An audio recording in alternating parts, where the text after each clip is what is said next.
50%, half, one out of every two marriages in this country ends in divorce today.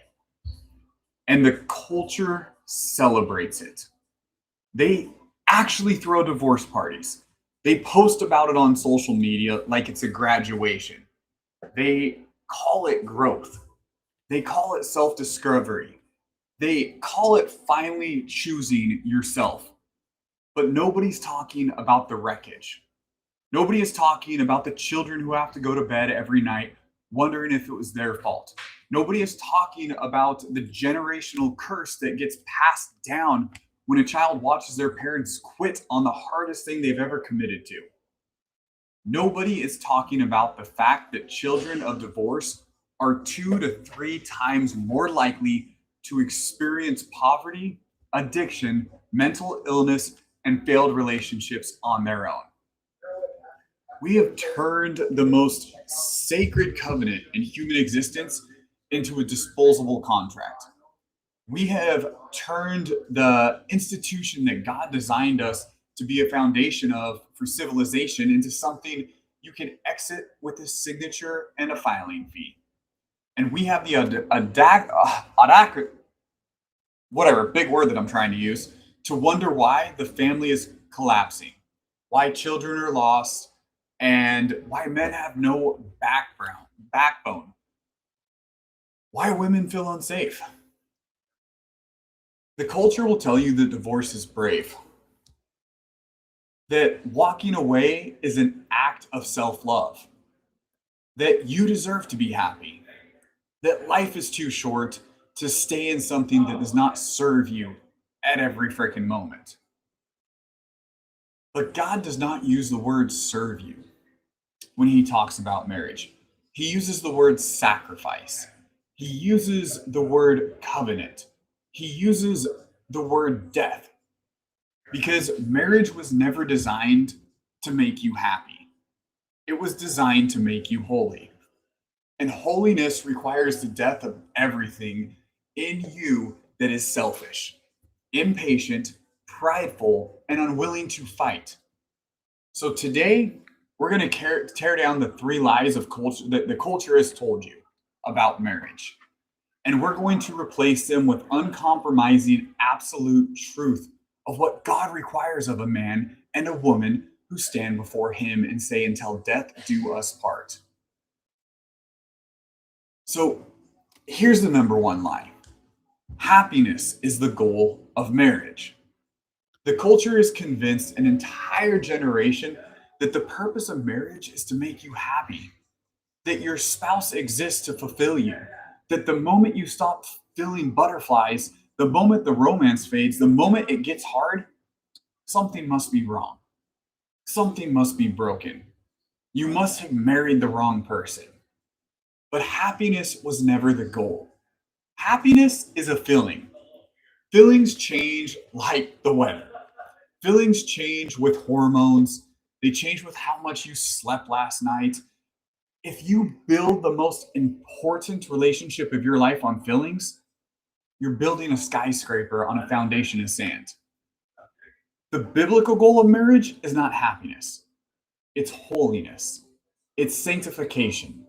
It is the process of 2 deeply flawed, deeply selfish human beings being redefined by the fire of proximity.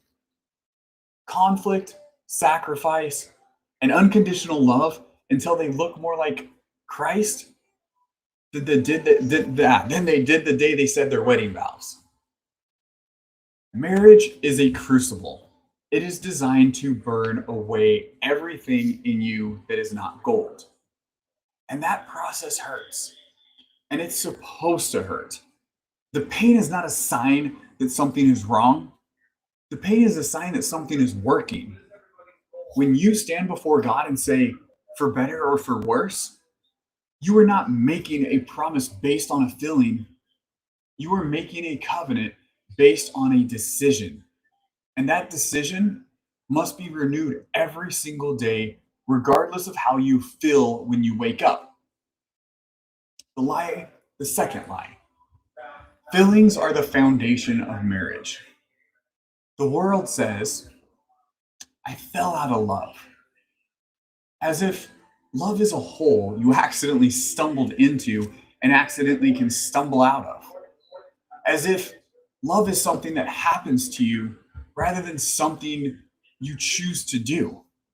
Love is not a feeling, love is a verb, love is an action, love is a decision you make when you do not feel like making it.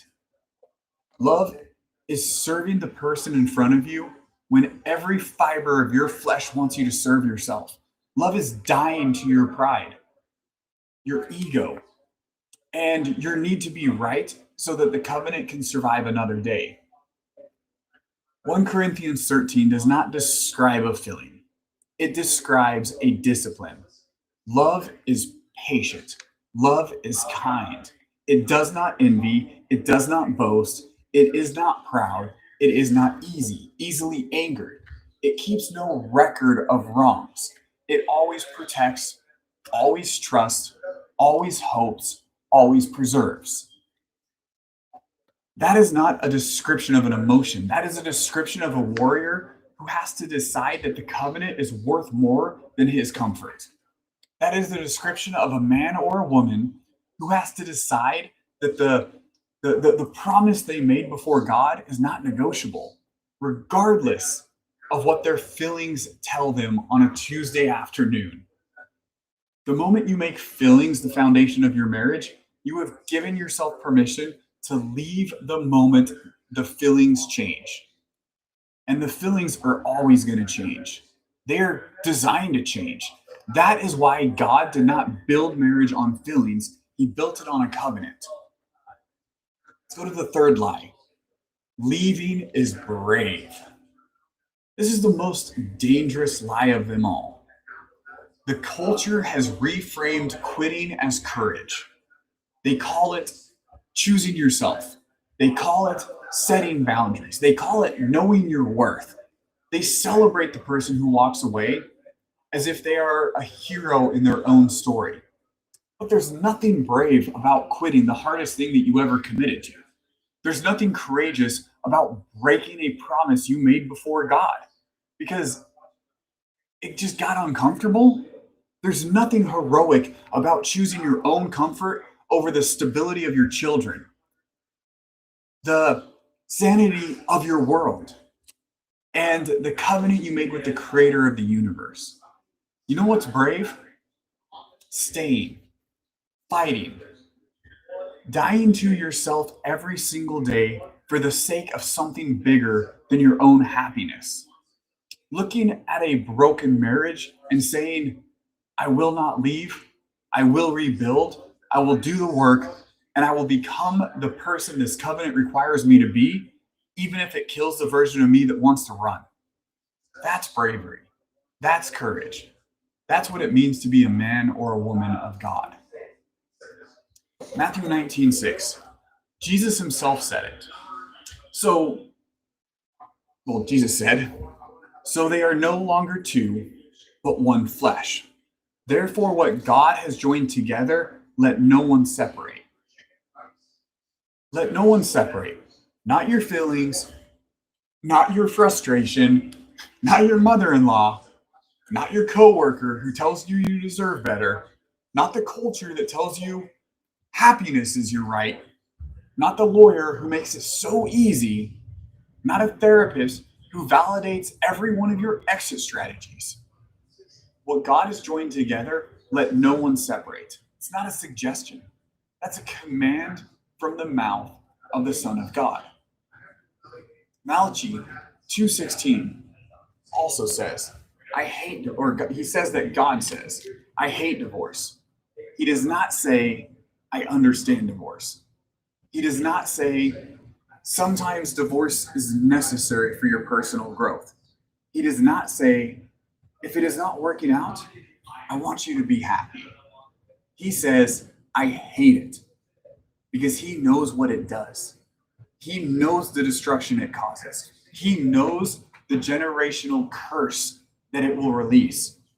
He knows the children it damages. He knows the men and women it breaks. And then there's Ephesians 5:25. Husbands, love your wives just as Christ loved the church and gave himself up for her. How did Christ love the church? He died for her. He did not leave when she was unfaithful. He did not walk away when she was ungrateful. He did not file for irreconcilable differences when she rejected him, mocked him, and nailed him to a cross. He stayed, he bled, he died, and then he rose again. That is the standard. That is the model. That is what covenant looks like. It is not conditional. It is not based on performance. It is not based on whether your spouse is meeting your needs. It is based on a decision that was made before God, witnessed by heaven, and sealed by a vow that said, until death.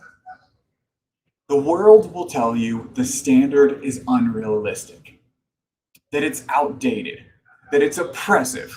But the world is drowning in broken homes, broken children, broken men and women who traded their covenant for their comfort and found out that comfort does not keep your ass warm at night. If you are married and it's hard right now, hear this clearly. Hard does not mean wrong. Hard does not mean broken. Hard does not mean you married the wrong person. Hard means you are in the crucible. Hard means the fire is doing the work. Hard means God is refining you into the man or the woman he called you to be. Don't run from the fire, run into it. Because on the other side of the hardest season of your marriage is the depth of intimacy, trust, and the partnership that people who quit will never experience. The couples who make it through the valley do not just survive. They are forged into something unbreakable. They become a testimony. They become a fortress. They become the foundation of their children and their grandchildren build their lives on.